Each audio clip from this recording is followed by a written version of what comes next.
If you're hearing this, then the crystal is still working. Good. That means the frost hasn't corrupted it yet. My name is Cale Thorenson, and I used to be a communications mage for the Arthurian Broadcasting Tower, back when towers still stood, back when we had cities instead of tombs of ice. It's been 73 days since the frostfall. 73 days since the war mages cracked open something they shouldn't have in the northern wastes, trying to end the war with one final spell. They ended it, all right. They ended everything. I'm transmitting from what's left of Relay Station 12, about 40 leagues south of what used to be the capital. The temperature hasn't risen above freezing since the third day. The sun, when you can see it through the perpetual storm clouds, looks like a pale ghost of itself, barely strong enough to cast shadows. Everything is blue and white and gray, the colors of a world drowning in winter. The radio crystal I'm speaking into right now is one of the old military-grade ones, attuned to the ley lines that run beneath the frozen earth. It should broadcast for another month, maybe 2 if I'm careful with the power. I don't know who's listening. I don't know if anyone's left alive to listen. But I'm going to keep talking because if I stop, if I let the silence win, then I really am alone. Let me tell you about the rules of this new world. The ones I've learned through trial and blood and too many close calls. Rule 1. Never touch the black ice. Not all ice is the same anymore. Most of it is just frozen water, lethal in its own mundane way. But the black ice, the stuff that looks like obsidian, that seems to shimmer with an inner darkness, that's corruption made solid. Touch it and the cold doesn't just freeze your flesh. It freezes your magic, your life force, everything that makes you human. I've seen it happen. A man's hand turns gray, then black, then crumbles to ash even as he screams. The black ice is spreading, creeping out from the northern wastes where the spell was cast. In another year, maybe less, it'll cover everything. Rule 2. The aurora is not your friend. Before the frostfall, the northern lights were beautiful, harmless. Now they're predators. When those ribbons of green and purple light dance across the sky, you need to be underground or inside strong walls lined with salt. The aurora hungers. It'll strip the warmth from your body, pull the dreams from your mind, leave you a hollow shell wandering the wastes. I've heard them out there on aurora nights. The hollows, we call them. They used to be people. Now they just wander and wail, drawn to any source of heat or life, trying to remember what they lost. Rule 3. Fire cannot be blue. Any flame that burns blue is feeding on magic instead of fuel, and it will burn forever. More importantly, blue fire attracts the frost wraiths, spirits of the frozen dead, bound to this world by the same catastrophic magic that caused the frostfall.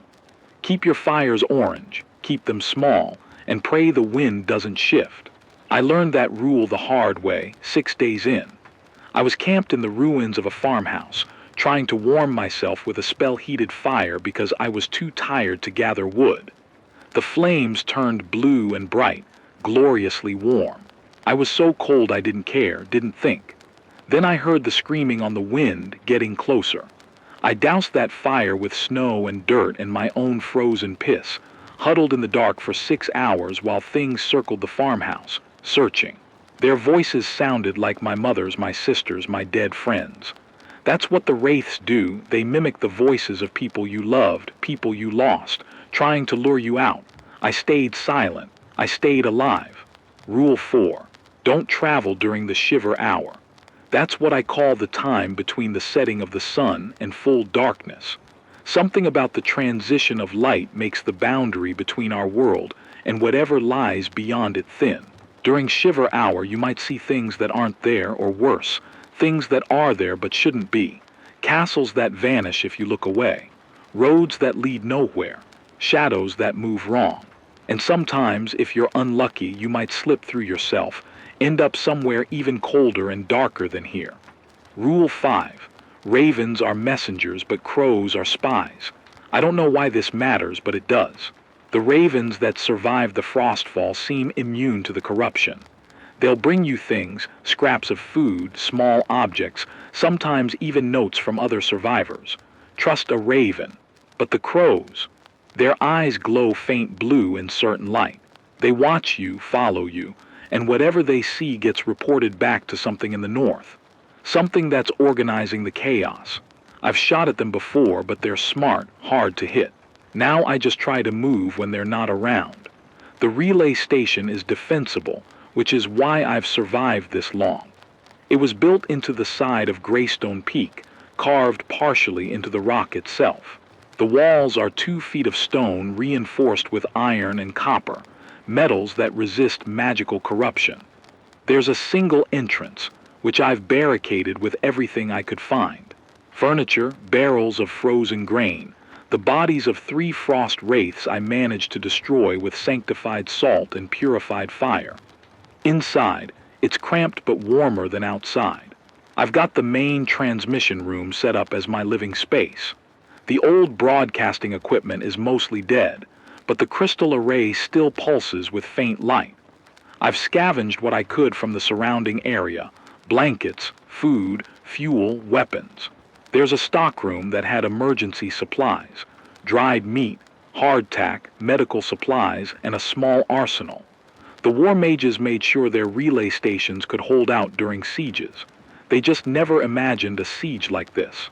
I'm not alone here, not entirely. There's Myra. I found her 16 days ago, nearly frozen to death in a supply cache about 3 miles east. She was curled up inside a hollow tree, wrapped in rags, more corpse than woman. I almost left her there.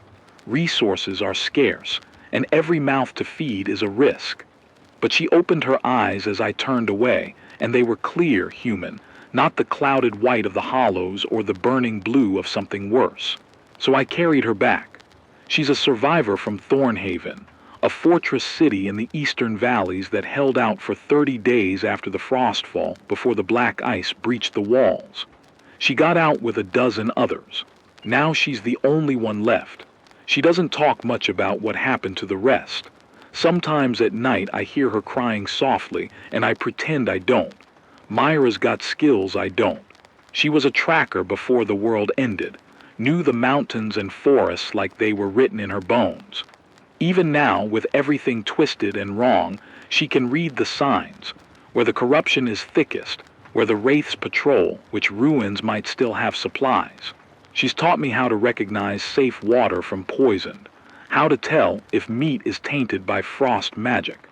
She's also the one who found the second radio crystal.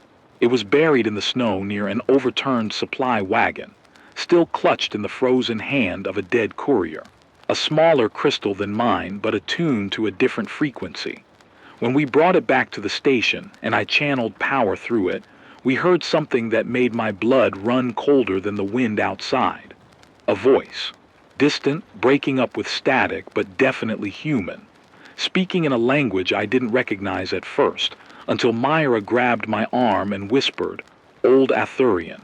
That's Old Arthurian, the ceremonial tongue. The voice was repeating something, a message over and over. The heart still beats beneath the ice. The architects await below. Bring the key, bring the fire. Ascend or be ash. Then silence. We tried to respond but got nothing back. The crystal went dark, and no amount of power I pushed through it would make it light again. It had delivered its message and died. Myra and I argued about what it meant. She thinks it's a trap, someone or something trying to lure survivors to their death. I think it might be genuine, a call from other survivors, maybe even mages who know how to reverse the frostfall. The heart still beats beneath the ice. That suggests something's alive down in the deep places, the underground ruins or cavern systems. The architects await below. Architects, were those the war mages who caused this? Or something older? Bring the key, bring the fire. I don't know what the key is, but the fire, that has to mean magical fire, the kind that can burn away corruption. The kind I barely know how to create. Ascend or be ash. That's the part that scares me most.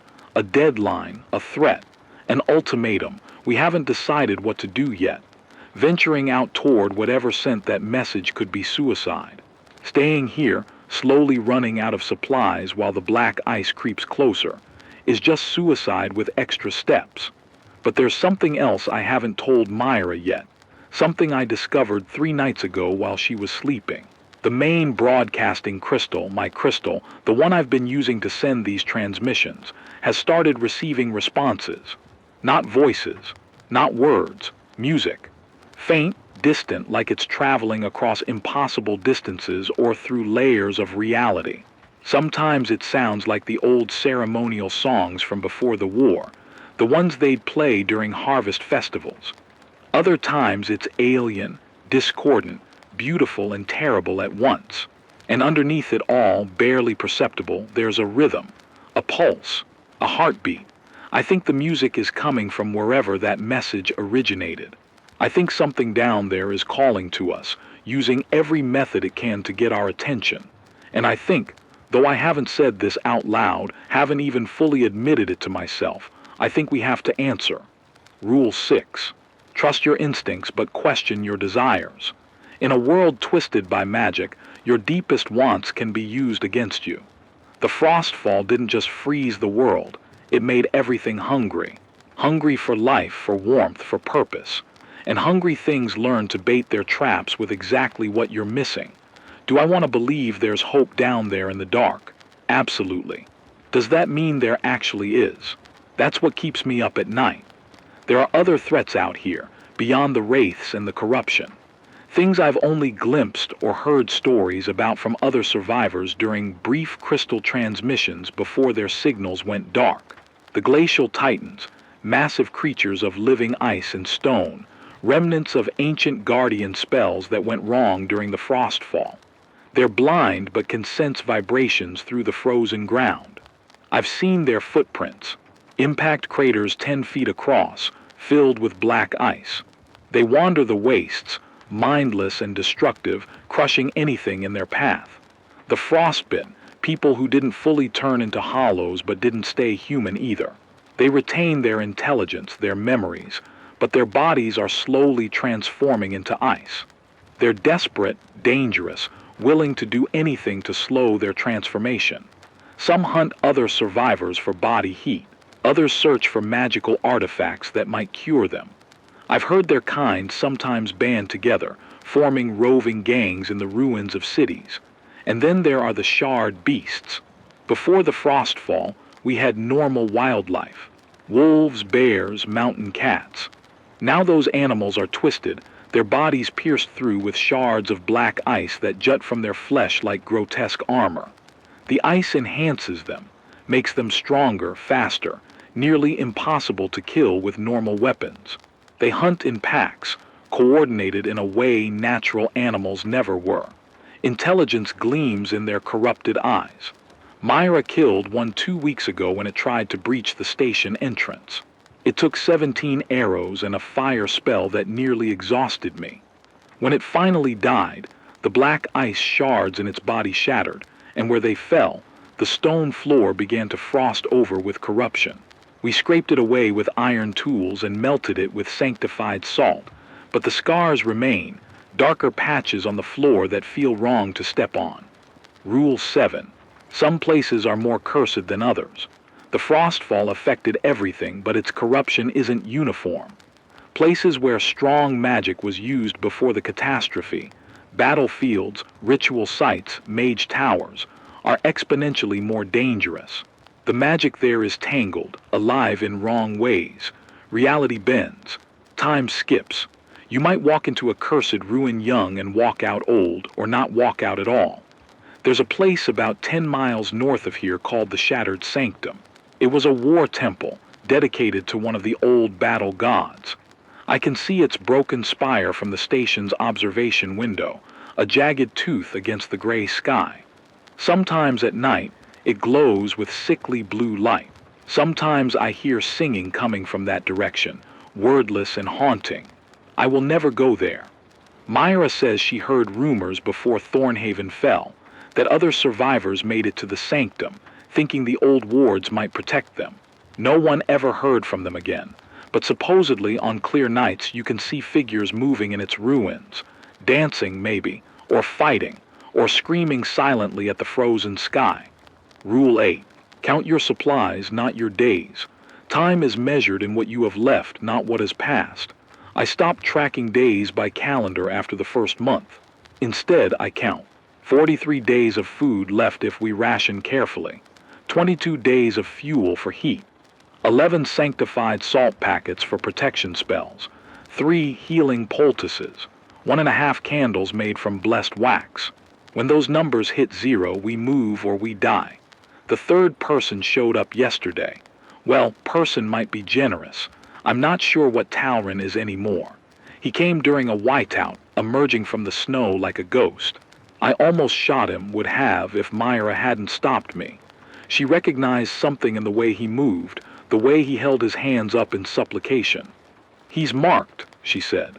A curse bearer. Talrin's left arm is entirely black ice from the elbow down. Not corrupted, not dying, transformed. The ice moves like flesh, responds to his commands, but it's undeniably part of him now. He says he touched the black ice trying to save his daughter, who had fallen into a corrupted lake. The ice consumed his arm but stopped there, held back by a protection amulet his daughter was wearing. His daughter didn't survive anyway. The lake took her deeper than he could follow. Now Talrin wanders, unable to die from cold, unable to fully live. The black ice arm gives him abilities. He can sense corruption from a distance, can touch the black ice safely, can even manipulate it in small ways. But it's slowly spreading. Another inch up his shoulder. Soon it'll reach his heart and then he'll be gone, transformed into something else entirely. He wants our help finding something called the Thanian Codex, a pre-war magical text that supposedly contains rituals for purging curses. He's heard rumors it survived in the ruins of the Grand Archive, a massive library fortress about 60 miles southeast, 60 miles through frozen hell. Myra doesn't trust him. Curse bearers are unpredictable, she says. The corruption affects the mind before the body shows it. But I see desperation in Talrin's eyes, not madness. And desperation I understand. Besides, the Grand Archive might have other useful information. Maps showing safe routes, records of other survivors, maybe even clues about the message we received. So now we're 3. The communications mage, the tracker, and the curse bearer. An unlikely party for an impossible journey. But first, we need to prepare. Venturing out means gathering supplies, planning routes, and understanding exactly what we're walking into. It means accepting that we might not come back to this safe haven. Rule 9. Every shelter is temporary. Don't get attached to walls and roofs. The world is actively trying to kill you, and standing still just makes you an easier target. Survive today, move tomorrow, adapt always. Tonight, the aurora dances outside. Through the thick glass of the observation window, I watch those ribbons of green and purple light writhe across the sky like serpents. Beautiful and deadly. I can hear the hollows calling in the distance, their voices rising and falling with the wind. Myra is sharpening her arrows. Talrin sits in the corner, staring at his blackened arm, occasionally flexing fingers made of ice. And I'm here speaking into this crystal, broadcasting into the void. If you're out there listening, know this. Humanity isn't dead yet. We're frozen, broken, scared, but we endure. We adapt. We survive. Tomorrow we'll plan our route to the Grand Archive. We'll gather what supplies we can carry, arm ourselves with everything we've scavenged, and step out into a world that wants us dead. But tonight I'm warm. I have companions. I have purpose. And somewhere beneath the ice, something's heart still beats. Rule 10. Hope is a resource. Use it sparingly, but never let it run out completely. This is Cale Thorensen, broadcasting from Relay Station 12. The frequency is open. If anyone hears this, respond. Tell me we're not alone. Tell me there's still a future worth fighting for. The crystal glows steady in my hands. Beyond the walls, the frostfall world screams its endless winter song. And I keep talking, keep transmitting, keep hoping. Because what else is there? I'm recording this on a portable transmission crystal, smaller, weaker range, but it'll have to do. If something happens to us out here, maybe someone will find these recordings. Maybe they'll learn from our mistakes. The morning was deceptively beautiful. The storm had cleared overnight, leaving the landscape draped in fresh snow that sparkled under the weak sunlight. From the station's entrance I could see for miles. Rolling white hills, skeletal forests, and in the far distance, the dark smudge that marked the ruins of Karnoth City, where we'd hopefully find the Grand Archive. 60 miles, on foot, through hell frozen over.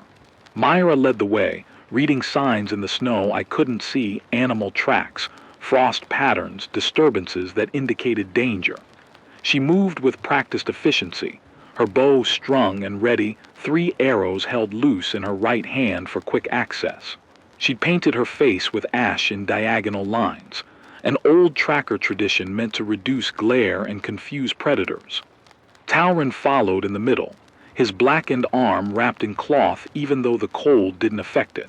He carried a pack twice as large as ours, the curse-enhanced strength in his corrupted limb making him our primary pack animal. He didn't complain, didn't speak much at all, actually, just kept his eyes down, watching his footing, occasionally glancing at his arm as if checking to see if the corruption had spread. I took up the rear, radio crystal in my pack, fire staff in hand, constantly scanning for threats. A communications mage isn't built for combat, but I'd learned enough survival magic in the past 2 months to be dangerous. Firebolt spells, barrier wards, basic healing. Enough to keep us alive if we were lucky. If we weren't lucky, well, that's what the sanctified salt and iron stakes were for. Rule 11. The first hour of any journey is the most dangerous. You're fresh, cocky, not yet attuned to the environment's rhythm. Mistakes happen in that first hour. We'd seen it before. Survivors who rushed out of safety without proper caution, dead before they made it a mile. So we moved slowly, deliberately. Myra checked every snowdrift before we crossed it, probing with her spear for sinkholes or corrupted ice. I maintained a heat ward around us, not warm enough to attract attention, just enough to keep frostbite at bay. Talrin used his cursed arm to sense corruption, the black ice in his flesh resonating when we got too close to tainted areas. We'd been traveling for maybe 3 hours when we found the first body. It was half buried in a drift, frozen solid, face locked in an expression of terror. A woman, maybe 30, dressed in the remains of what had been good cold weather gear. Her pack was nearby, torn open, contents scattered and frozen. Myra knelt beside her, examining the corpse with clinical detachment. Shard beast attack. See the claw marks.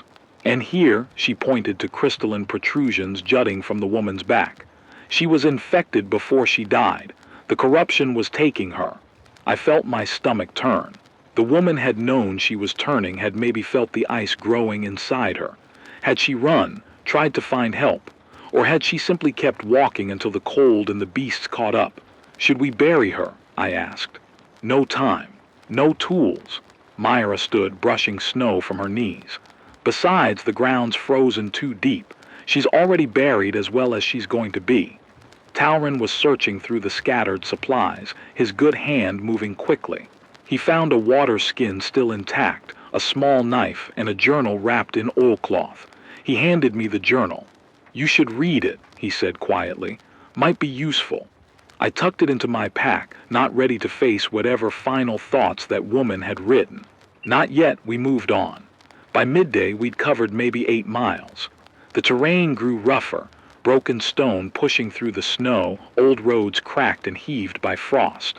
We were entering what had been farmland before the frostfall, but now it was just wasteland. Collapsed barns like the ribs of fallen giants. Frozen fields where nothing would ever grow again. That's when we saw the Titan. It was perhaps 2 miles away, moving slowly across the landscape like a walking mountain. Even from that distance, I could make out its rough shape. Vaguely humanoid, maybe 50 feet tall, composed of ice and stone and twisted metal. Each step it took shook the ground, sent up plumes of snow. We froze, 3 tiny figures hoping not to be noticed. Rule 12. Glacial titans can sense vibrations, but they're drawn to magic more than movement. I killed my heat ward immediately, letting the cold slam into us. Myra gestured frantically for us to crouch, to make ourselves small. Talrin's eyes were wide, one hand gripping his pack, the other, his cursed hand clenched tight as if trying to suppress its dark energy. The Titan paused. Its head, a massive boulder fused with ice, turned slowly in our direction. We didn't breathe. It stood there for what felt like hours but was probably only minutes. Then, with a groaning sound like glaciers calving, it turned away and continued its ponderous journey toward the north. We waited until it was out of sight before we moved again, and when we did, we didn't speak for another mile. That night, we made camp in the ruins of a stone church. The roof was mostly intact, and the walls were solid, good shelter from the wind. More importantly, the building had old protective wards carved into the foundation stones. They were faded, barely functional, but still enough to provide some defense against minor threats. Myra set up a perimeter with early warning charms, little bundles of twigs and bone that would rattle if anything crossed them. Talrin cleared snow from the interior, his corrupted arm moving chunks of ice that would have taken me 10 minutes to shift. I got a small fire going, orange flames, carefully monitored, and started heating water for tea from our dwindling supply of purification herbs. As the firelight danced across the ruined church walls, I pulled out the dead woman's journal and began to read. Her name had been Elise Varro. She'd been a healer in Thornhaven, the same city Myra had escaped from.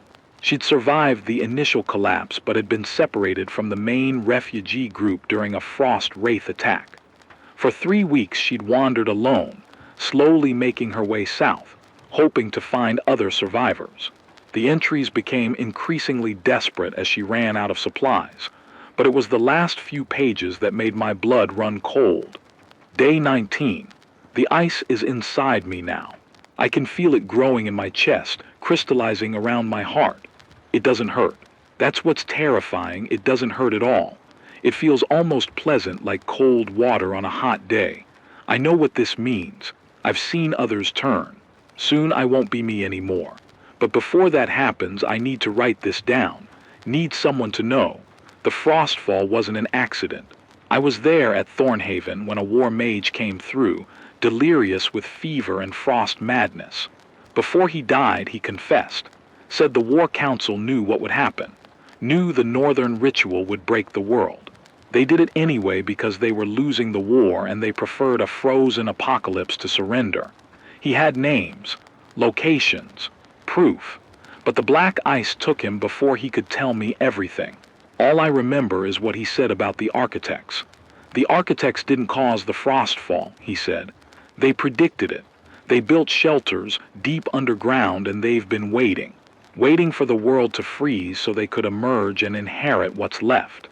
If this is true, then that message, the one about hearts beating beneath the ice, isn't a rescue call. It's an invitation to become slaves or food or worse. Don't go down. Don't answer the music. Don't. The entry ended there mid-sentence. The rest of the pages were blank. I looked up to find both Myra and Talrin staring at me. Read it aloud, Myra said quietly. I did. The silence that followed was heavier than the snow outside. Talrin spoke first, his voice rough. So the message we received, it might be a trap. Or propaganda from someone who went mad before they died, Myra countered. But she didn't sound convinced. I closed the journal, feeling its weight in my hands. The Grand Archive might have answers, records from before the frostfall, evidence of what the War Council actually knew. Or it might have nothing but frozen books and dead librarians, Myra said. She was sharpening her knife, the rhythmic scraping sound oddly comforting. Either way, we're committed now. Can't make it back to the relay station without resupplying. Talrin held up his blackened arm, studying it in the firelight. The corruption had crept another inch up his shoulder since morning. The Codex, he said. That's still my priority. If the archive has information about the architects, fine. But I need that cure ritual. I understood his desperation, but I also heard what he didn't say. I don't have much time. Rule 13. Paranoia is appropriate. Trust your companions, but verify. Trust your sources, but question. In a world where reality itself is corrupted, assuming the worst might just keep you alive. We took turns on watch that night. When my shift came, Around what I estimated was 3 in the morning, I sat by the dying fire and pulled out my transmission crystal. I shouldn't have. Broadcasting could attract attention, but I needed to feel connected to something beyond our tiny circle of survival. I channeled power into the crystal and began to speak softly, recording another message to whoever might be listening. This is Cale Thorensen, day 76 post-frostfall. We're approximately 50 miles from the Grand Archive. Today we learned that maybe we don't understand what we're dealing with, that maybe the frostfall was intentional, that maybe we're walking into something worse than we imagined. I paused, watching shadows dance on the crumbling church walls. But here's the thing, it doesn't matter. We're out of options. Standing still is death. Going back is death. So we go forward into the unknown, and we hope that whatever we find there is something we can survive. That's what humanity does, right? We survive. We adapt. The crystal suddenly blazed with light, bright enough to make me flinch. And through it came music, that same alien melody I'd heard before, but louder, clearer. And underneath it, something new. Words. Distorted, layered, speaking in multiple voices at once, but definitely words. Closer. Come closer. The fire, AWAITS. The key, APPROACHES. We remember warmth. We remember US. Then silence. My hands shook as I stared at the crystal. It had gone dark, but I could swear it felt warmer than before. I didn't wake the others. Didn't tell them what I'd heard. Maybe that made me a coward, or maybe it made me their protector, keeping them unburdened until we knew what we were really facing. Instead, I added it to the growing list of secrets I carried. Day 77 brought fresh horrors. We woke to find that it had snowed again during the night, covering our tracks. Good for avoiding pursuit, bad for navigation. The sun barely rose above the horizon, more of a gray brightening than true daylight, and the temperature had dropped even further. Myra estimated we were making good time despite the conditions. Another 3 days should bring us to Karnoth's outskirts, maybe 4 if we hit major obstacles. We hit a major obstacle around noon. The village had no name on any of our maps, just a cluster of maybe 20 buildings arrayed around a frozen well. From a distance, it looked abandoned like everywhere else. But as we got closer, Myra suddenly threw up a fist, signaling us to stop. Movement, she whispered. In the buildings, multiple contacts. I squinted, trying to see what her trained eyes had spotted. Then I saw it, a flash of blue light in one of the windows, then another, then a dozen more, frostbitten. The intelligent ones, the ones who hadn't fully turned, and they'd seen us. Back away slowly, Myra breathed. Don't run, don't show fear. They're like predators, they'll chase if you bolt. We started to retreat, but Talron suddenly gasped. I turned to see him clutching his corrupted arm, his face contorted in pain. They're calling to it, he ground out between clenched teeth. The corruption in them is calling to mine, trying to pull me in. Fight it, I urged, grabbing his good arm. We're leaving. Now, but the frostbitten had emerged from the buildings. 10 of them, maybe more. They moved with unsettling grace despite their partially frozen bodies. Ice grew from their skin in jagged patterns, giving them the appearance of warriors in crystalline armor. Their eyes glowed with that telltale blue light. One of them stepped forward, a woman who might have been beautiful before the curse took her. She spoke, and her voice was like wind over ice. Travelers, we mean you no harm. We only want to trade. Trade what? Myra called back, her bow drawn, arrow nocked. Information for supplies, medicine for passage. We know these lands. We know where the safe paths lie, where the corruption runs deepest, where the Titans patrol. The frostbitten woman tilted her head, ice crystals crackling on her neck. We saw you come from the south. Relay Station 12, yes. You left supplies there. We could tell you how to carry more, how to survive the journey to Karnoth. It was tempting, dangerously tempting. Rule 14. Never negotiate with the frostbitten unless you have no other choice. Their minds are as corrupted as their bodies. They'll say anything, promise anything to get what they want. And what they want is usually your warmth, your life, your humanity. But Talron was weakening. his legs starting to buckle as the corruption in his arm resonated with theirs. "What do you really want?" I demanded. The woman's smile was terrible, too wide, showing too many teeth that gleamed like ice. "The curse bearer, just for a few hours. We have a ritual that might stop his transformation, maybe even reverse it. All we ask in return is that he shares what he learns. You see, we're all fighting the same battle. We're all trying to stay human." "No," Myra said flatly. "Absolutely not." "Then we'll take him."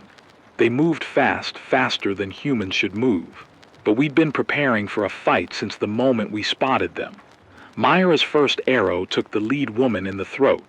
She stumbled but didn't fall, ice already sealing the wound. Her second arrow hit another frostbitten in the eye, and that one at least went down.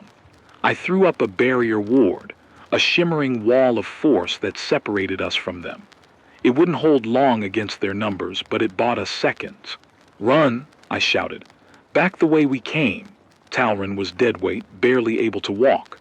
I grabbed his good arm while Myra took the other side, and we half-dragged, half-carried him away from the village.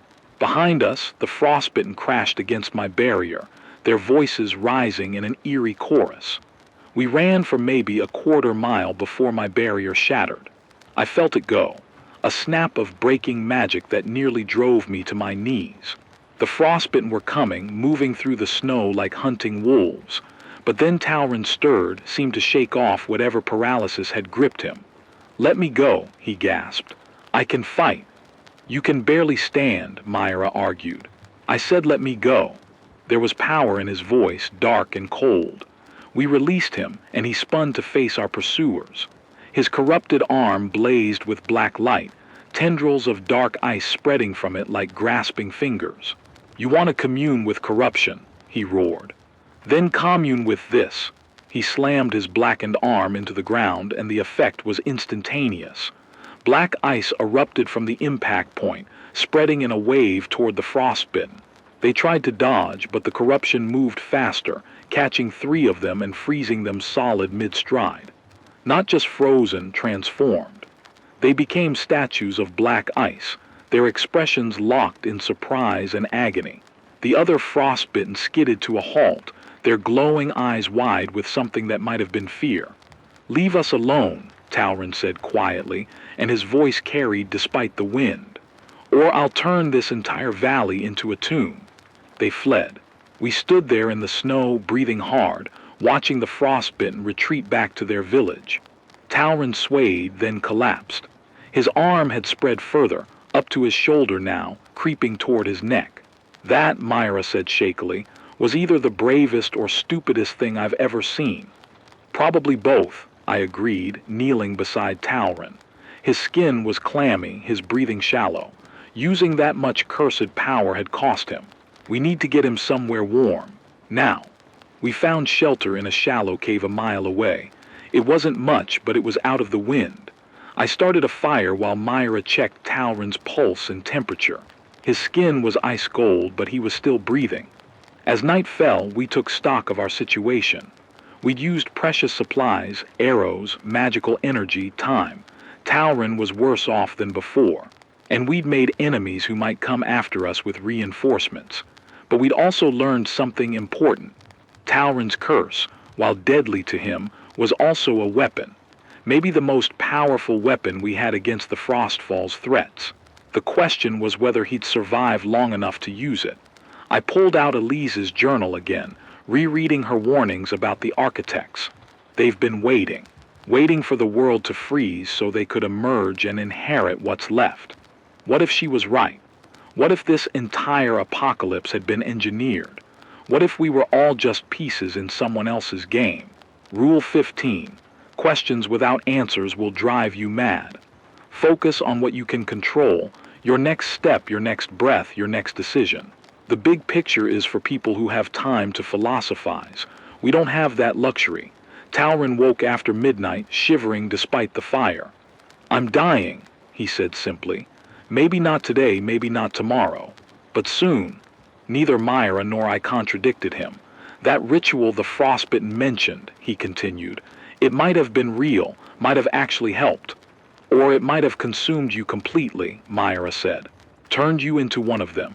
Would that be worse than what's happening anyway? He held up his arm. In the firelight, the black ice seemed to pulse alive. I can feel it thinking. The corruption has thoughts, desires, it wants to spread. It wants to consume everything. And the only thing stopping it is me, my will, my humanity. But I'm so tired. I didn't know what to say to that.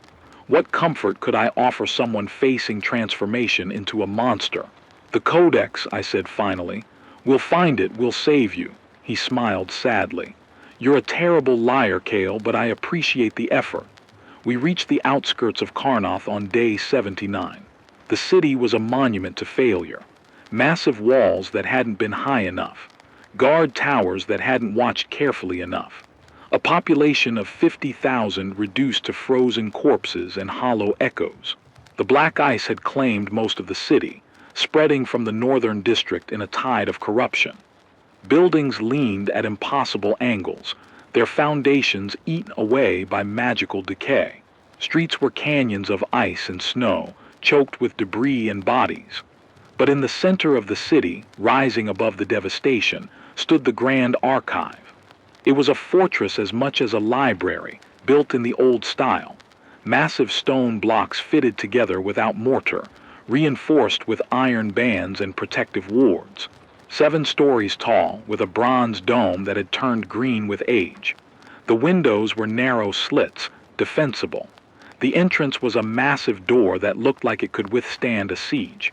It was also completely sealed. We stood before those great doors, exhausted from the journey through the city ruins, and stared at the chains and magical locks that barred our way. There has to be another entrance, Myra said. Service tunnels, maintenance shafts, something. The archive was designed to be secure, I replied, examining the locks. During the war, it held crucial military information. They wouldn't make it easy to break in. Then we make our own entrance. Talron stepped forward, his corrupted arm extended. Stand back. Wait, I started, but he was already moving. He placed his blackened hand against the door and power flowed.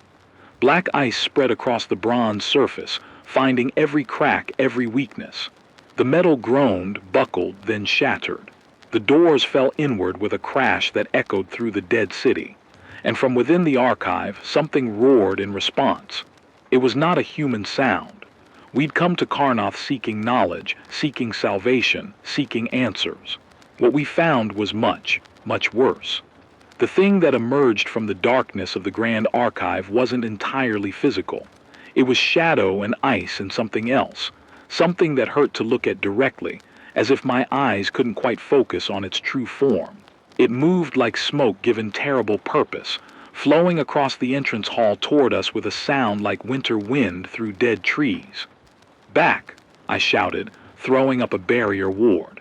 The creature hit it and the ward shattered like glass, not even slowing it down. Myra's arrows passed through it harmlessly. Talron tried to channel his corruption against it, but the black ice just dissipated into the thing's form, absorbed and neutralized. We ran deeper into the archive, the creature pursuing with patient, inevitable hunger. The interior was a maze of corridors and reading rooms, all frozen, all dark. Our footsteps echoed on marble floors crusted with ice. Everywhere I looked were books, thousands of them, millions maybe, preserved in the cold but useless without light to read them by. In here, Myra yanked open a heavy door, and we tumbled through into what looked like a preservation vault. The walls were lined with metal shelving holding sealed containers, waterproof, fireproof, designed to protect their contents from any disaster, including, apparently, a magical apocalypse. Talron slammed the door behind us, and I reinforced it with every ward I could conjure. Through the thick metal, I could hear the creature outside, circling, searching.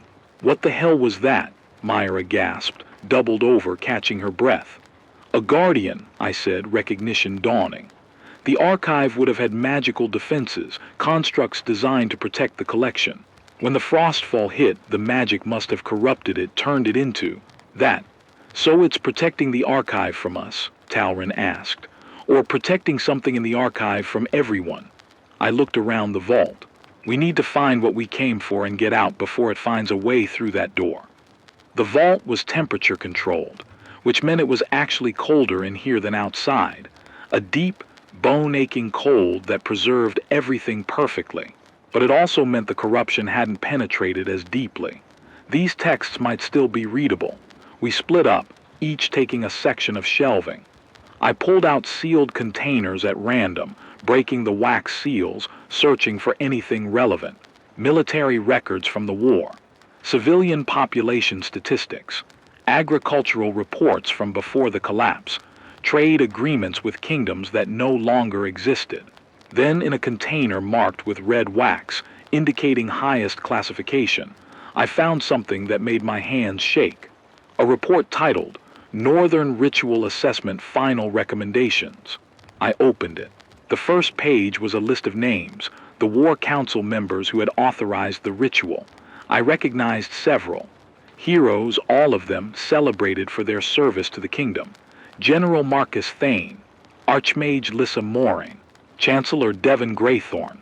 Murderers, all of them. The report was clinical, thorough, horrifying. It detailed exactly what the Northern Ritual would do: crack open a dimensional barrier, unleash raw elemental chaos that would freeze the world and kill millions. It listed the expected casualties, the projected timeline of civilization's collapse, the probability of human extinction. 93% chance of extinction within 5 years. They knew. They'd known everything.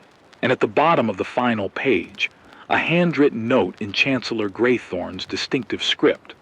Better a frozen world we might someday reclaim than a world conquered by our enemies. History will judge us harshly, but the dead do not write history. Proceed with the ritual. May the gods forgive us. Found something, Myra called out. She was holding a leather-bound book, its cover inscribed with protective runes. This seal matches the description of the Thanian Codex.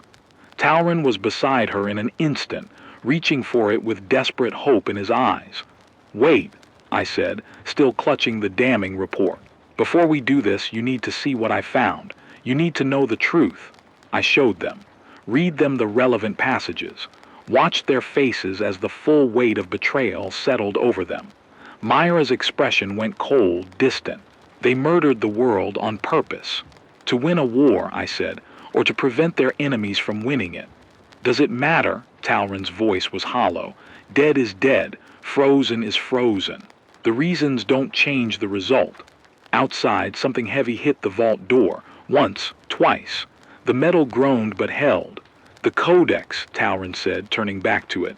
We don't have time for moral philosophy. I need that ritual. Myra handed him the book. He opened it with trembling hands, both the good and the corrupted one, and began to read. I watched his face change as he scanned the pages.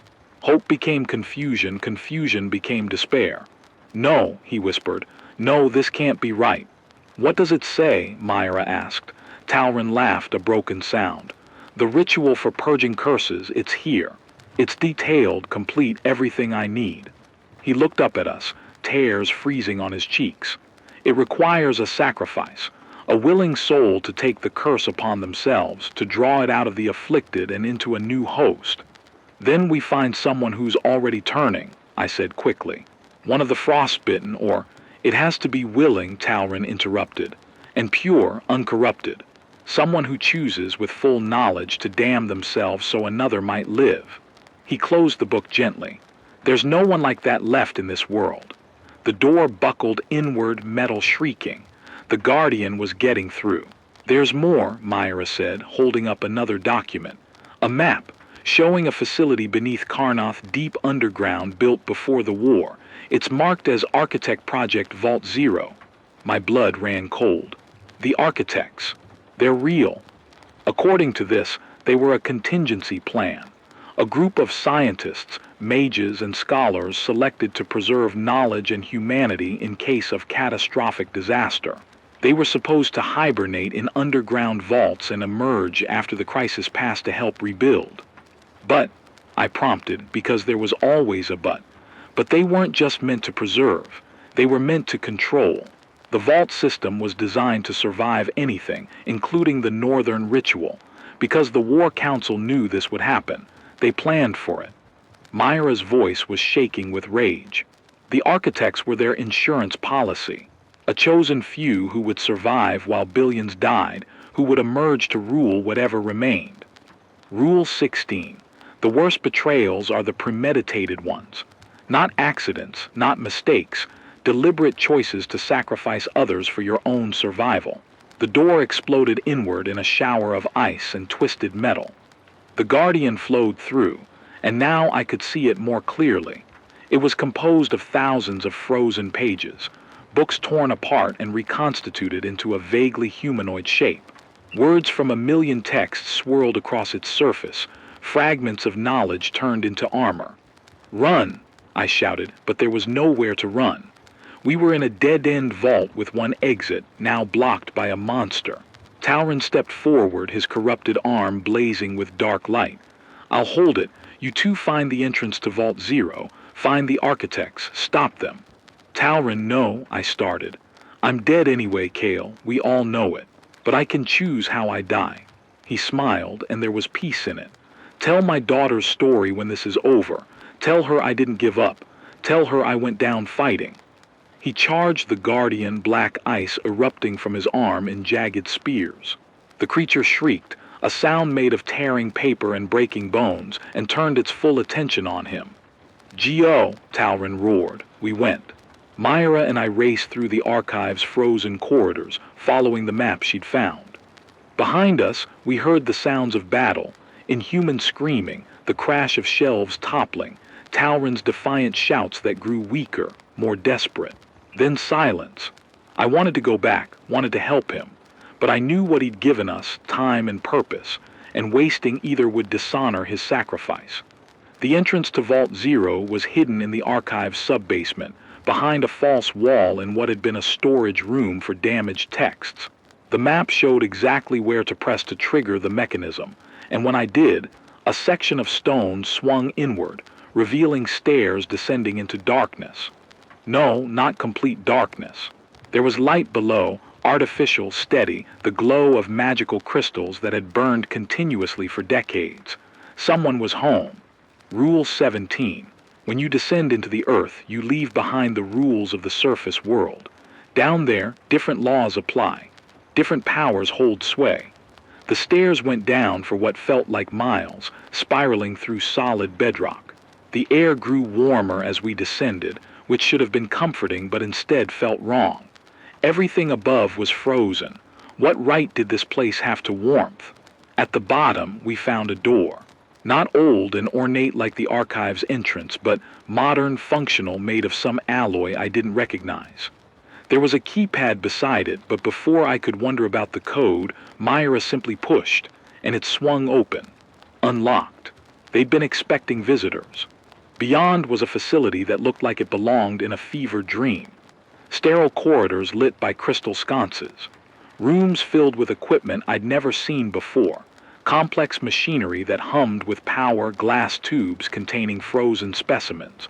Walls covered in diagrams and equations that made my mage-trained mind ache to comprehend. And people, not frozen, not corrupted. Just people, wearing clean clothes, moving with purpose, working at consoles and examining samples. They barely glanced at us as we emerged, two ragged survivors stumbling into their pristine paradise. A woman approached, middle-aged, sharp-eyed, wearing a white coat over practical clothes. She smiled, but it didn't reach her eyes. Cale Thorensen and Myra Blackwood, right on time. She gestured for us to follow. "The administrators have been monitoring your progress. Quite impressive, surviving this long on the surface. Most don't make it past the first week.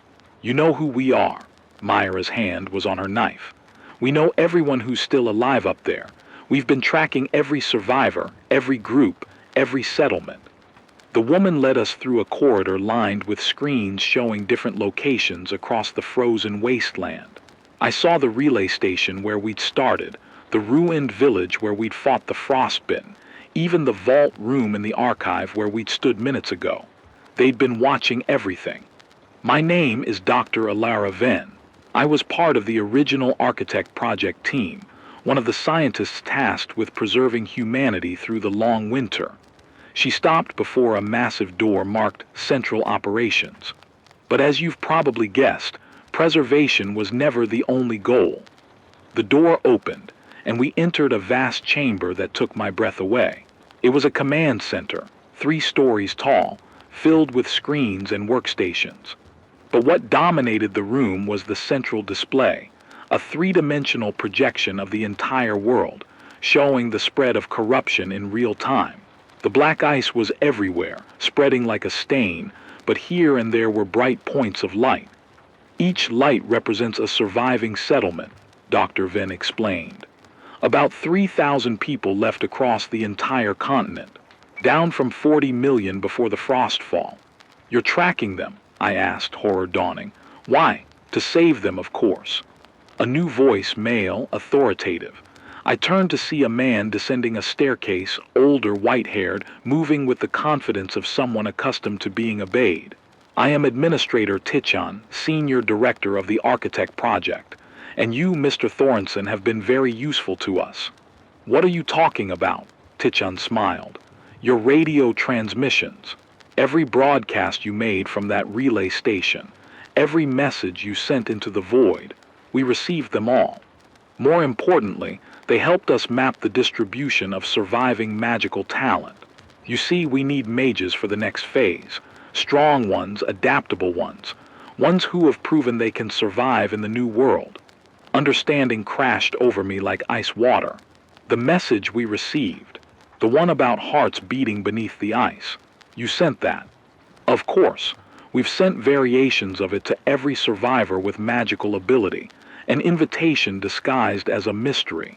Those who are curious enough, desperate enough, strong enough to make the journey here, those are the ones we need. For what? Myra demanded. Tichon gestured to the world projection. To complete the reclamation. The frostfall was always meant to be temporary. A hard reset that would eliminate the weak, the obsolete, the unworthy. Now it's time for Phase 2, selective thaw. We'll use the remaining mages, combined with the technology we've developed here, to reverse the freezing in specific locations. Create safe zones, habitable regions for the survivors we deem worthy. And the rest? I asked, though I already knew the answer. The rest will remain frozen. Forever. A new world requires hard choices, Mr. Thorensen. We're not going to rebuild the old mistakes. No more war, no more inequality, no more chaos. Just order, efficiency, survival. Rule 18. Anyone who believes they have the right to decide who lives and who dies has already lost their humanity. You're insane, Myra said flatly. You orchestrated the death of billions so you could play God with whoever's left. We saved humanity, Dr. Venn corrected. Without the Architect Project, without our preparations, everyone would have died. Instead, we've preserved the best and brightest, given them a chance to build something better. The War Council knew, I said, pieces falling into place. They knew about your project. They triggered the frostfall deliberately because you convinced them you could control it afterward. Tichon's smile was triumphant. Chancellor Greythorn was one of us from the beginning. The war was merely an excuse, a cover story. We needed a catastrophe significant enough to justify our actions, to make the survivors grateful for salvation rather than resentful of tyranny. I thought of Talrin, dying in the archive above to buy us time. I thought of Elise, freezing to death alone, writing warnings in her journal. I thought of the thousands who died in confusion and terror, never knowing they'd been deliberately murdered. My hands began to glow with fire, not spell-crafted flames, but pure rage made manifest. Kale, don't, Myra started, but I was already moving. I threw a firebolt at the main console, at the projection showing their surveillance of every surviving settlement. The explosion was satisfying but ultimately futile. Alarms blared, doors slammed shut, and armed guards emerged from side chambers. Not corrupted monsters or mindless threats. Just people who'd chosen to hide underground while the world died, who'd chosen survival over humanity. Restrain them, Tichon ordered, annoyance creasing his face. Carefully. I want them intact for processing. The guards moved in, weapons raised, but before they could reach us, the entire facility shuddered. Lights flickered. A deep groan echoed through the walls, the sound of something massive moving far below. Dr. Ven's face went white. That's impossible. The deepest levels are sealed. Another shudder stronger. Frost began forming on the walls, not the slow creep of normal cold, but accelerated, spreading in intricate patterns. Your guardian, I realized. The one from the archive, we didn't kill it, we led it straight to you. And I was right. Through the sealed door we'd entered came the sound of tearing metal, shattering crystal. The guardian had followed us down, drawn by the concentration of magic in this facility. But it wasn't alone. The frost on the walls darkened, turned black. Corruption was flooding in, decades of accumulated death magic from the surface finding its way into this sterile paradise. Seal the facility, Tichan shouted. Initiate quarantine protocols. Too late. The door exploded inward and the guardian flowed through, but it was different now, larger, more solid, augmented by the corruption. And behind it came others. Frost wraiths, twisted spirits, manifestations of every death that had occurred in Karnoth. The architects had built their vault to protect themselves from the frostfall, but in doing so, they'd created a concentration of warmth and life and magic in an ocean of frozen death. And now that ocean was pouring in, drawn by the promise of what they'd hoarded. Rule 19. You cannot hide from the consequences of your actions. Eventually, all debts come due. Chaos erupted. Guards fired weapons that did nothing against spirits and magic. Scientists screamed and ran for emergency exits. The carefully ordered world of the architects crumbled as the very apocalypse they'd helped create came for them.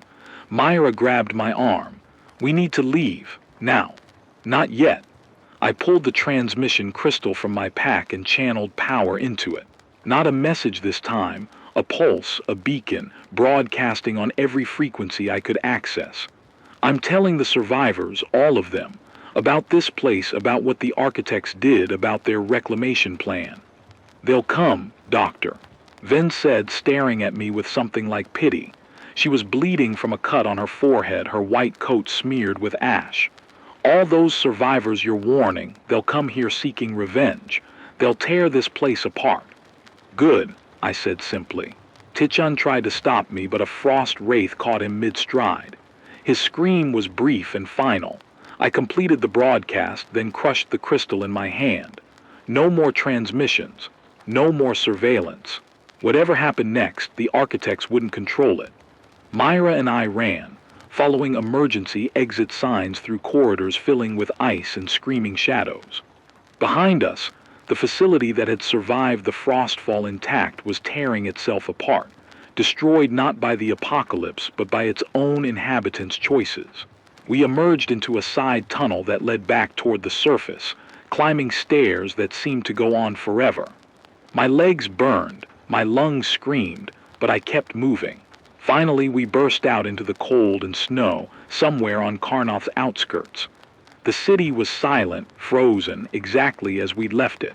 But we could hear sounds from the archive, the facility's death throes, muffled by distance and stone. Talrin, I asked, though I knew the answer. Myra shook her head. He bought us the time we needed. We can't waste it. We walked through Karnoth's ruins as the sun, that pale ghost of a sun, began to set. The shiver hour was approaching, that dangerous transition time. But I barely cared anymore. We'd learned the truth. The frostfall was murder. The architects were waiting to play God with humanity's remnants. And I just called every surviving magic user to this location, where the knowledge and resources they needed awaited, but also where the guardian and corruption now reigned. Some would survive, some would perish, but at least they'd have a choice, something the architects had tried to steal. Rule 20, in the end all you have is your choices. Make them count. As we walked through the frozen streets, Myra spoke quietly. Where do we go now? I thought about Relay Station 12, now probably overrun by the frostbitten we'd angered.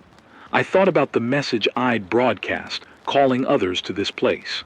I thought about Talrin's sacrifice, Elise's warnings, and all the others who died not knowing they'd been murdered for politics. We keep moving, I said finally. We find other survivors, real ones, not architect projects. And we tell them the truth, all of it. The War Council's betrayal, the architect's plans, everything. And then we survive, we endure. And if we're very lucky and very clever and very stubborn, we rebuild. But not their way. Our way. The aurora was beginning to dance in the early evening sky, ribbons of green and purple light. Soon the hollows would emerge, drawn by the aurora's call. Soon we'd need to find shelter. But in that moment, standing in the ruins of a city that had died because people in power decided it should, I felt something I hadn't felt in months. Hope. Not the naive hope of rescue or safety, but the grim, determined hope of survivors who refuse to quit, who refuse to let the bastards win. Somewhere behind us, the grand archive collapsed with a groan of breaking stone. The Guardian and the corruption would fight there among the ruins, destroying what the architects had tried to preserve. Good. Let them fight. Let the old world burn or freeze, as the case may be. We'd build something new from what remained. Myra and I walked south, leaving Karnath behind, following old roads toward rumors of other settlements. The wind picked up, cutting through our clothes, but we were used to it by now. Rule 21. The end of one journey is just the beginning of another. Keep walking, keep fighting, keep hoping. The frozen world stretched before us, beautiful and terrible, deadly and indifferent, but we were not indifferent. We were not defeated. We were human and we endured. Day 93. We're broadcasting from a place that doesn't have a name anymore. It used to be a mining settlement in the foothills east of Karnath, back when there were mines worth working and settlements worth building. Now it's just another cluster of frozen buildings slowly being reclaimed by ice and snow. But it has walls that keep out the wind. It has a fireplace that still draws air properly. And most importantly, it has other people.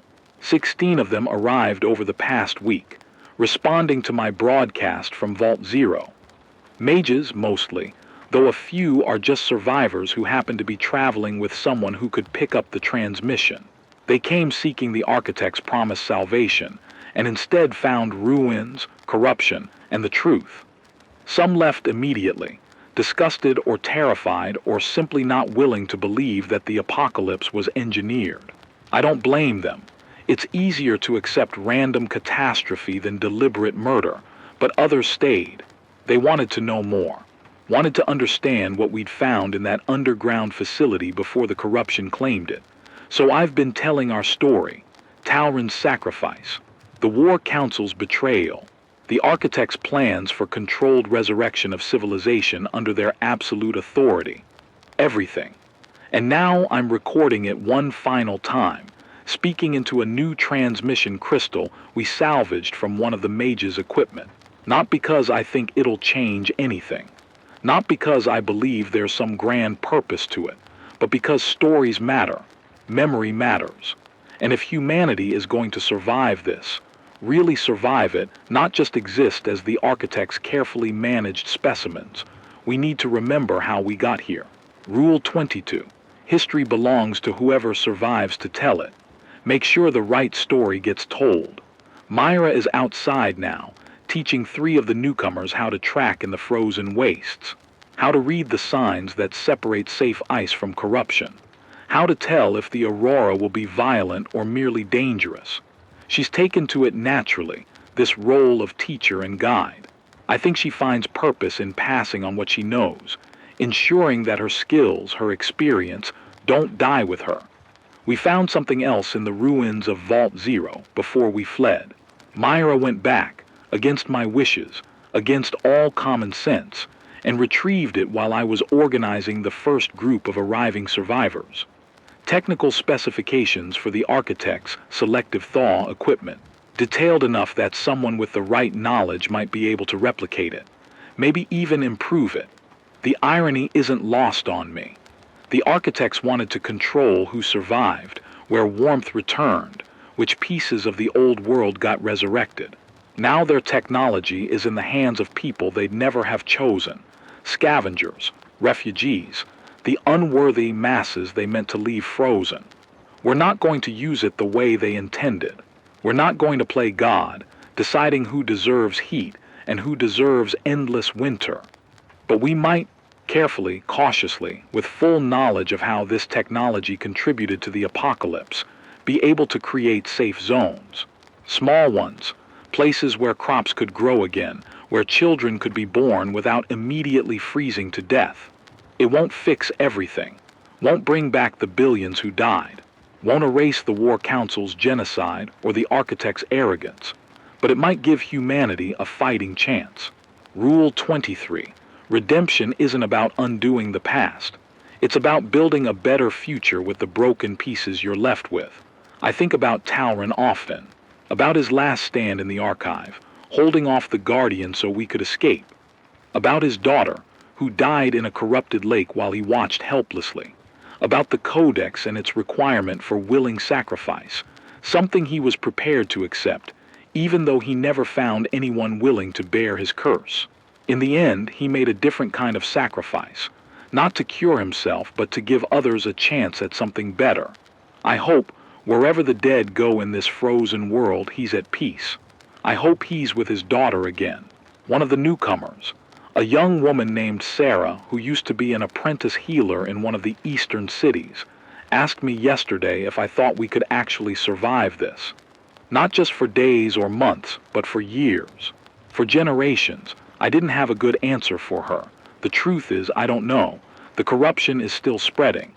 The black ice advances every day, consuming more of the world. The glacial titans still wander the wastes. The frost wraiths still hunt at night. And now, with the architect's facility destroyed, there's no organized effort to reverse the frostfall.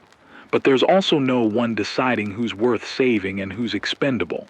There's just us, survivors. Humans, people who refuse to give up even when giving up would be so much easier. I think, I told Sarah, that humanity has survived worse. We've endured ice ages and plagues and wars and catastrophes that should have ended us. We're stubborn, we're adaptable, we're too stupid to know when we're beaten. She smiled at that. That's not very reassuring. No, I agreed, but it's true. Rule 24, survival isn't about certainty. It's about continuing despite uncertainty. One day at a time, one step at a time. The radio crystal sits before me now, glowing softly in the dim light of our shelter. I've been speaking into it for hours, recording this entire account. When I'm done, I'll leave it here with instructions. Anyone who finds it can listen, learn from our mistakes, understand what really happened. Then Myra and I will move on. There are other survivors out there, scattered across the frozen wastes. They need to know the truth. They need to know they're not alone. They need to know that the frostfall, as terrible as it is, doesn't have to be the end. It can be a beginning, a hard, bitter, painful beginning, but a beginning nonetheless. We'll carry the architect's technical specifications with us. We'll share them with anyone who has the knowledge to use them responsibly. We'll help build those safe zones, those tiny pockets of warmth in the endless cold. And maybe, just maybe, in a generation or two, there will be children who grow up in a world that's healing, who know the frostfall only as history, not as lived trauma. That's worth fighting for. Rule 25. The future is not predetermined. Every choice you make creates new possibilities. Choose hope, even when hope seems foolish. Before I end this transmission, I want to say something to anyone listening. Whether you're hearing this now in the immediate aftermath or years from now, when the world might be different, you are not alone. Even if you're the last person in your settlement, even if everyone you loved is gone, even if the cold and the dark seem overwhelming, you are part of something larger, a species that has survived against impossible odds for hundreds of thousands of years. We carry that legacy in our bones, in our stubborn refusal to accept extinction. The people who caused the frostfall thought they were in control, thought they could manage catastrophe, direct it, profit from it. They were wrong. Catastrophe doesn't discriminate. It doesn't care about your plans or your power or your certainty, but neither does hope. Hope is wild, irrational, persistent. It shows up in the darkest moments and refuses to leave. It's the warmth of a shared fire when the wind is howling outside. It's the laughter of survivors trading stories. It's the decision to plant seeds even when you don't know if they'll grow. I've seen terrible things in the past 93 days. I've watched people die. I've learned that our civilization's collapse was engineered by those we trusted. I've stared into the face of corruption and barely escaped. But I've also seen incredible kindness. Strangers sharing their last meal. People risking their lives to save others. Tauren choosing to die fighting rather than give in to despair. That's humanity. Not the War Council's treachery or the architect's arrogance. That's just humanity's capacity for evil, which has always existed. Real humanity is the part that keeps trying, that keeps building, that keeps caring even when caring hurts. Rule 26. In the end, we are defined not by what was done to us, but by how we responded. Choose to be remembered as someone who fought, who cared, who tried. The sun is setting now, that pale, weak sun that barely manages to rise above the horizon anymore. The shiver hour is approaching, that dangerous transition time between light and dark. Myra is packing our supplies. We'll leave at dawn, heading south toward rumors of a larger settlement. We'll take what we've learned and share it. We'll take what we've salvaged and use it. We'll take our grief and anger and transform them into purpose. The frozen world stretches before us, vast and deadly and indifferent. But we are not indifferent. We are not defeated. We are survivors and our story isn't over yet. This is Cale Thorensen, 93 days after the frostfall, signing off. The frequency is open. The possibility is real. The future is unwritten. May whoever finds this recording learn from our mistakes and build something better. May you find warmth in the cold. May you find light in the darkness. May you survive, endure, and eventually, when you're ready, thrive. The aurora begins to dance across the darkening sky, green and purple ribbons of deadly beauty. Soon we'll retreat inside, seal the doors, wait out the night. But tomorrow we'll walk again. And the day after that. And the day after that. For as long as it takes. Final rule, there are no final rules. The world keeps changing. We keep adapting. That's not just survival, that's life. Static, silence. The crystal's light fades. In the distance, a raven calls, not a crow, but a raven, a messenger. Somewhere in the frozen wastes, the future waits to be written, and we're holding the pen.